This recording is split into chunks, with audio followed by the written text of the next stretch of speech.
Hello everyone. So far in our study, if you've been following all the lectures in a linear fashion, you will see that we have been studying things which are not dependent on time.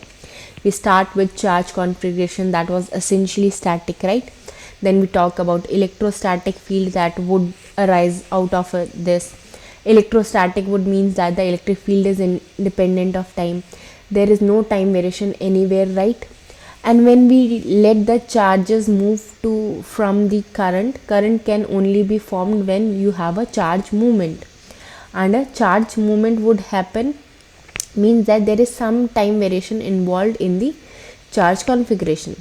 However, as long as charge was current was steady, right, we didn't have to worry about too much, because the magnostatic field that were generated there were all again independent of time. So this is the reason why we called all those both electrostatic field and magnetostatic field as a static field, and these are the static in the sense that there is nothing interesting is happening in terms of time.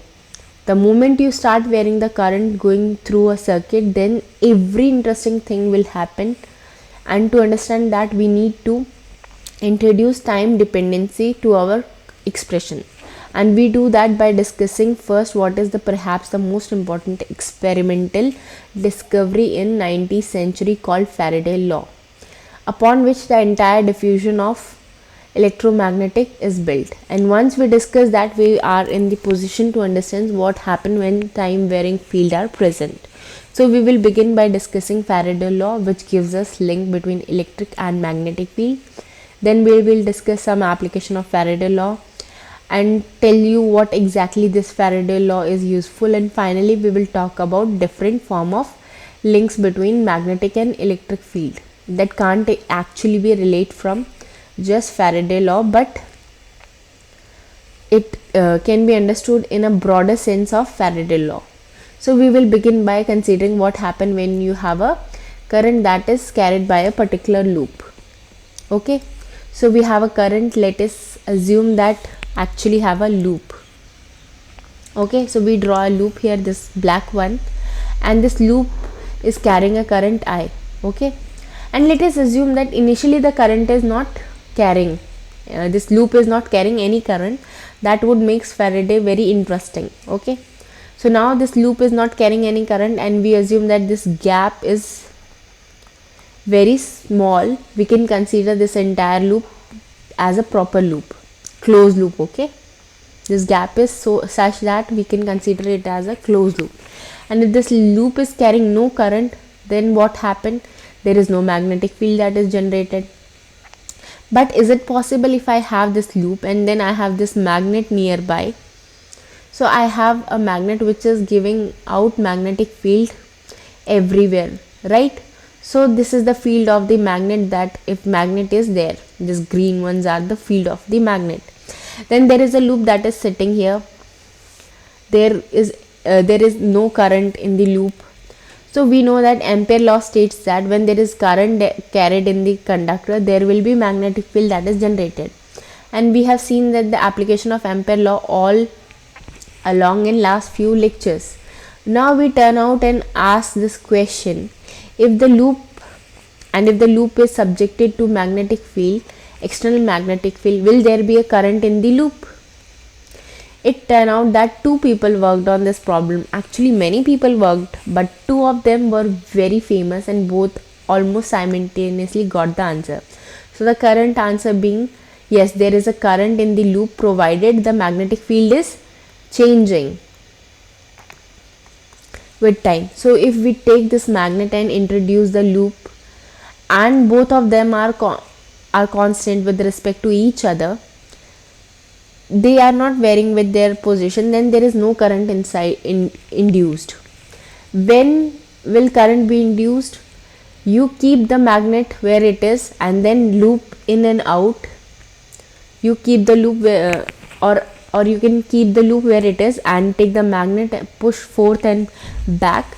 When you are doing this, then the magnetic field that is associated, or the magnetic field that is linked with the loop change, and this change in loop or change in flux link linking with the loop will induce a current. Okay, so this is essentially, there are essentially two people, Faraday and Henry, found out. Henry was US and Faraday was English, but it so happened that the Faraday was the first one to publish widely this finding, and therefore all these laws and subsequent development is given credit to Faraday. Henry is honored by giving the unit of induction, while Faraday has been very influential scientist on Maxwell, who finally unfound all the electromagnets. So to retain that we are discussing, yes, it is possible to for a loop to get induced by a current whenever there is an external magnetic field linking to the loop change. So this is very important. The magnetic field linking or the magnetic flux linking must change.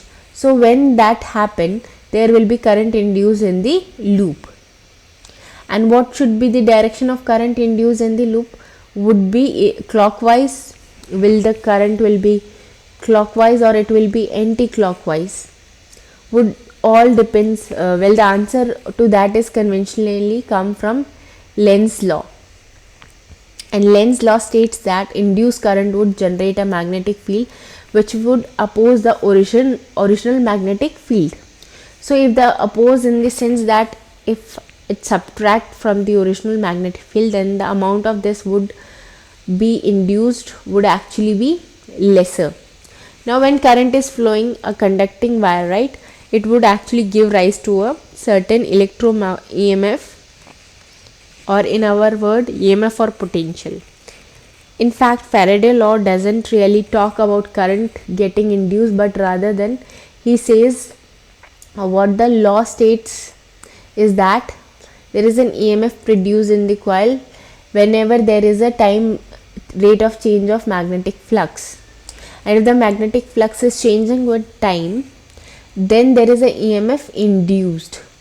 EMF is called as electromotive force, and this was sort of force that people consider which was responsible for movement of current. So it is not really the current that we are actually inducing, although which is what happened, but it is more importantly EMF that we are focused on. So there is a EMF induced whenever magnetic flux linking to that circuit changes. Now why is there a minus sign here? Minus sign is preciously the Lenz's law. Minus sign is put so as to make us remember that the current must be induced in such a way that EMF actually reduces and net flux change will be reduces. So if you choose the current direction, in one sense the EMF would actually, or the current would generate its own magnetic, which would add to the original, which means the EMF would increase, right?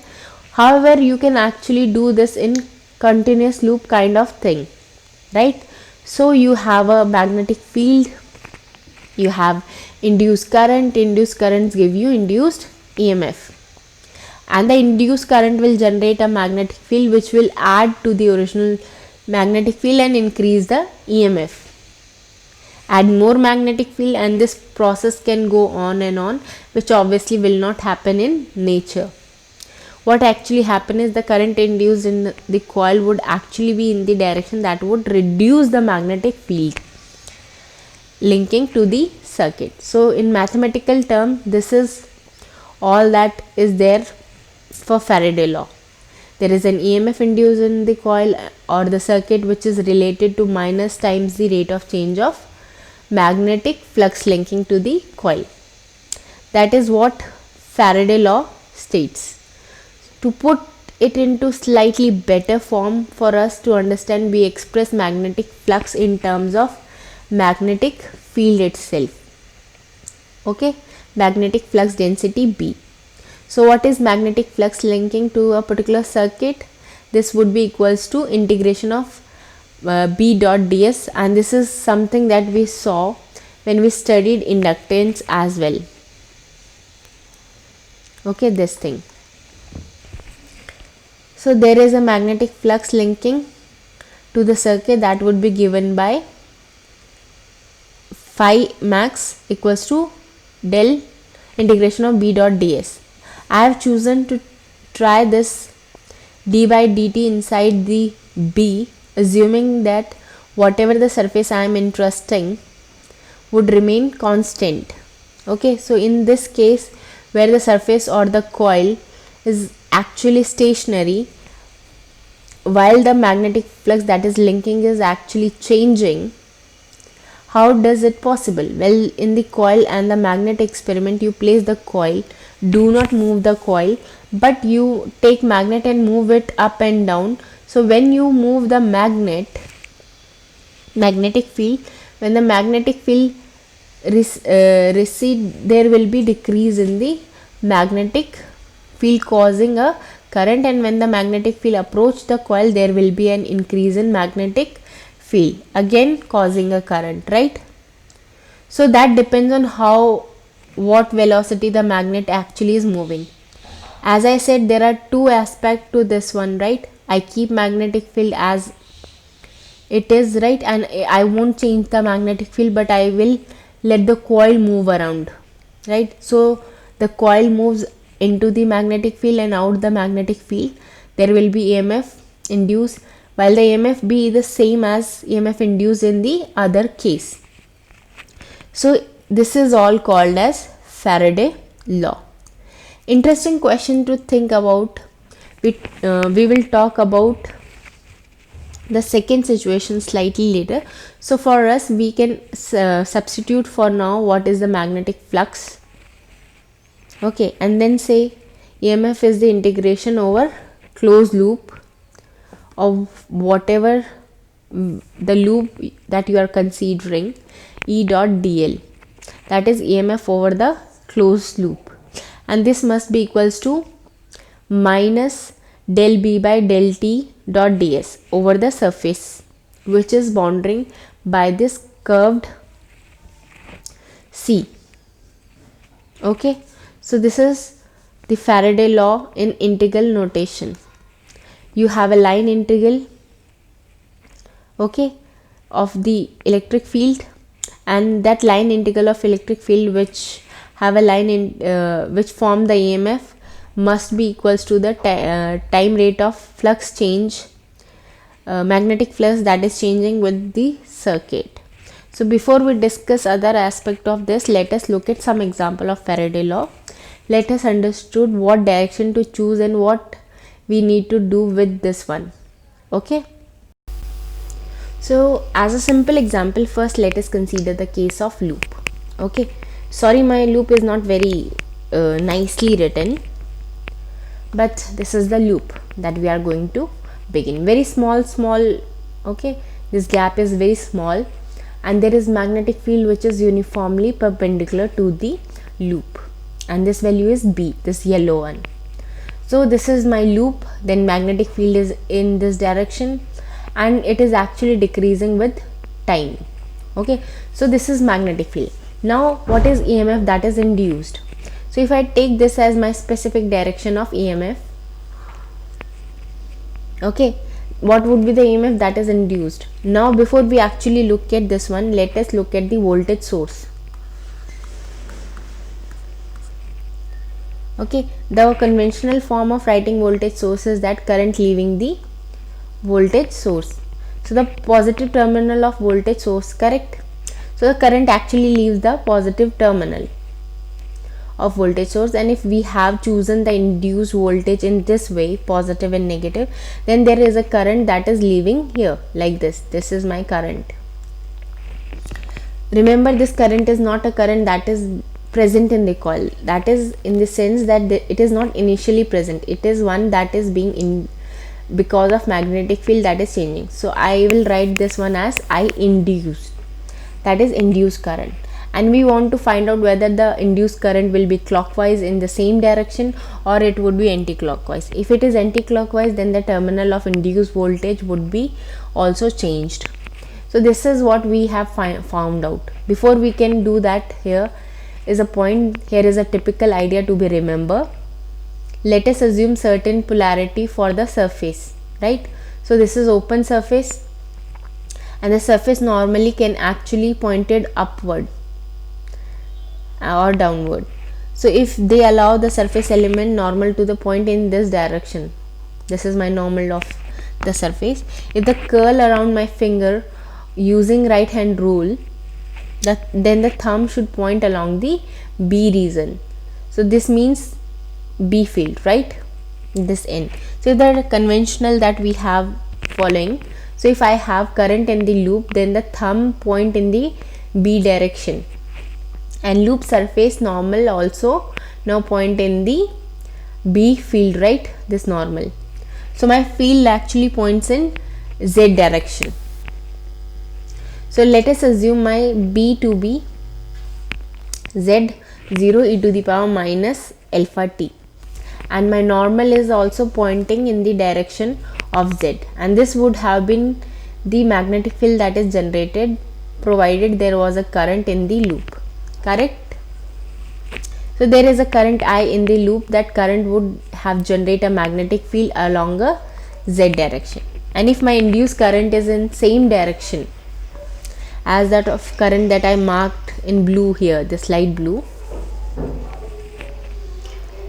same direction, it would generate more magnetic field, right? And it would keep on generating more magnetic field, and EMF would actually keeps on increasing. So before you solve Faraday law problem, I would suggest you make these simple points. Okay, so you establish surface normal in such a way that the normal should point in the direction of my B field, and then establish the direction of current accordingly. So if this is my thumb, this is the direction of current, curling fingers you can say, that would actually give you the magnetic field in the applied direction. Okay, so in any case you have only two things: either your magnetic field is in this way, or the magnetic field is in the another way, this green one. So in the opposite direction, now apply Faraday law. EMF induced must be minus and plus. My induced EMF is minus d phi by dt,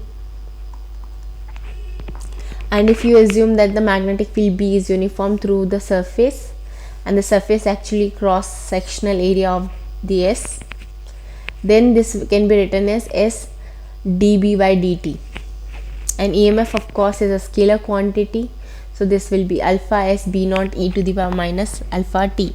Now with this EMF, what should be the direction of current? If I take direction of current to be along I, the terminal of the induced EMF, that would have been reversed. If I am taking this I, then it would be reversed. And if I take induced current along the same direction, this induced current would leave the positive terminal. Then induced voltage would have been this polarity. So bottom one would actually have the plus sign,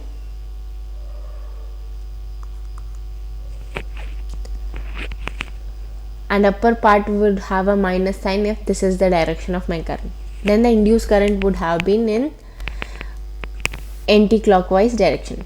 However, I know that the induced current can't be in this direction. Why? Because if the induced current is in the same direction as that of magnetic field, will actually add, and that is what we do not want. Okay, so induced current is not in this direction of I, rather induced current is actually in opposite direction of I, so that magnetic field produced would actually be going negative, and therefore the total magnetic field will be reducing. So the induced voltage will be positive with upper terminal and lower terminal as a minus. So this is what you would obtain from EMF. Although we should realize that this is not really critical, because in most cases the magnetic field change happen in such a way that EMF should be positive and negative. So it is essentially the AC field that would be applied, and there is the polarity of induced voltage keep changing from plus to minus, and then minus to plus, and then plus to minus.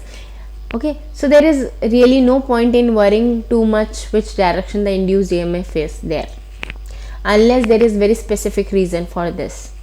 When we discuss diamagnetic, we talk about that. So we talk about the induced magnetic moment that would be opposing the B field.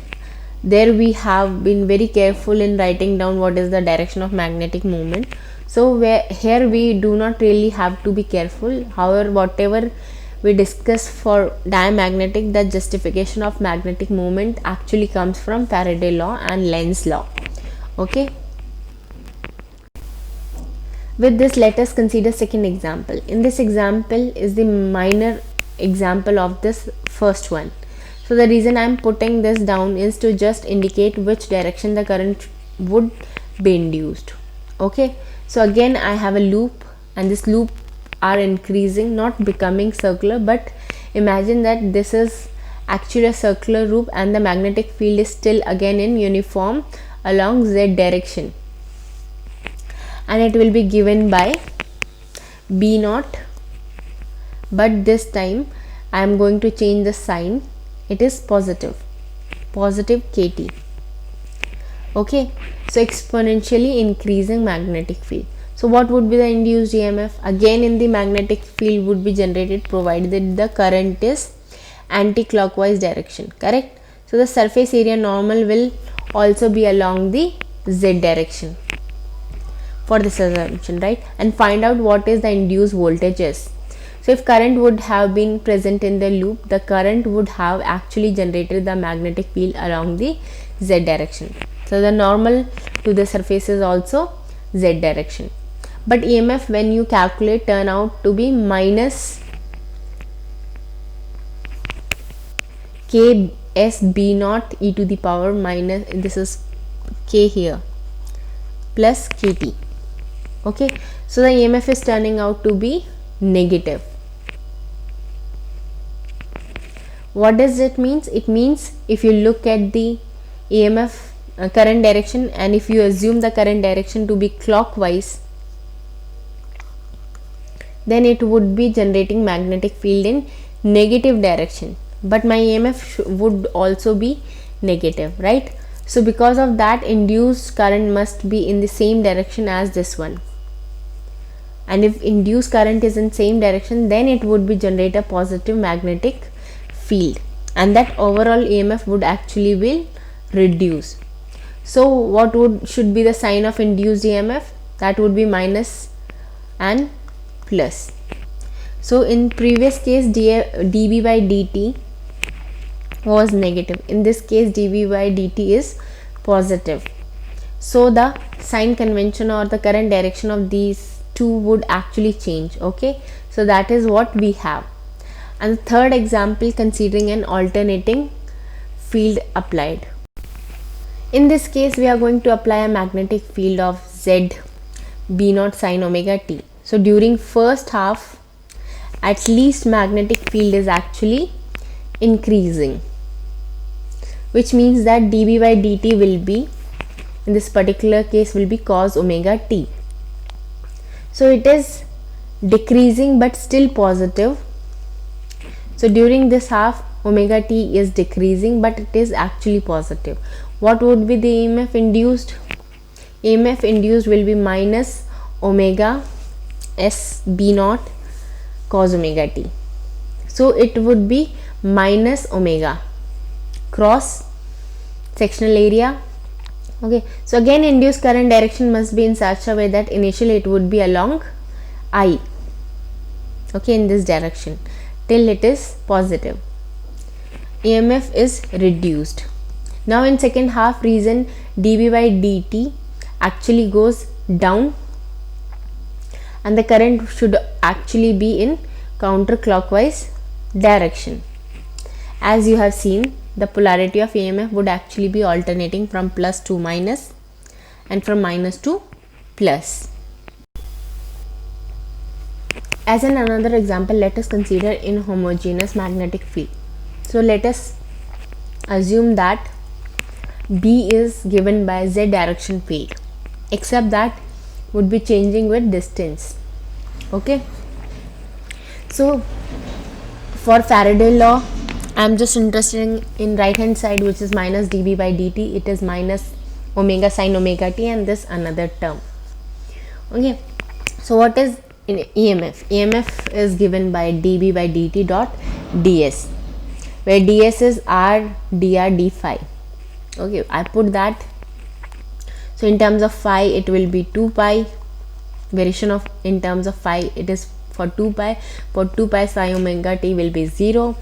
For r it is from 0 to a cos pi r by 2b r dr.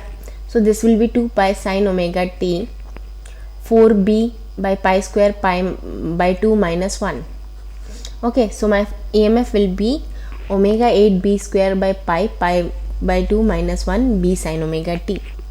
So this is EMF that is induced. So what is interesting is that, except that this was an exercise to find the flux for non-homogeneous magnetic field, what is interesting is that if we turn off the time variation of magnetic field and we replace this cos omega t by a constant value, there will be still no magnetic flux linking that is changing with time, and hence there will not be any current induced, correct?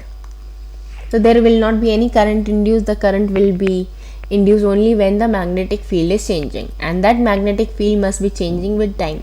It can be for homogeneous field or inhomogeneous field, doesn't matter. As long as time variation is there, only then there will be current induced. Again the current direction will be different from the first half. The current direction will be one count clockwise and one other count anti-clockwise, and for the other one the clockwise direction. So this change would be happening depending on what your sign for dB by dt. Okay, so this change would be happening depending on what your sign for dB by dt is. So if you are given value of b and omega, you can actually find out what will be the induced EMF. But the point here is that homogeneous field or inhomogeneous field, both will give you induced current as long as they are changing, field is changing with time. Okay, so that's all for today's lecture. Thank you.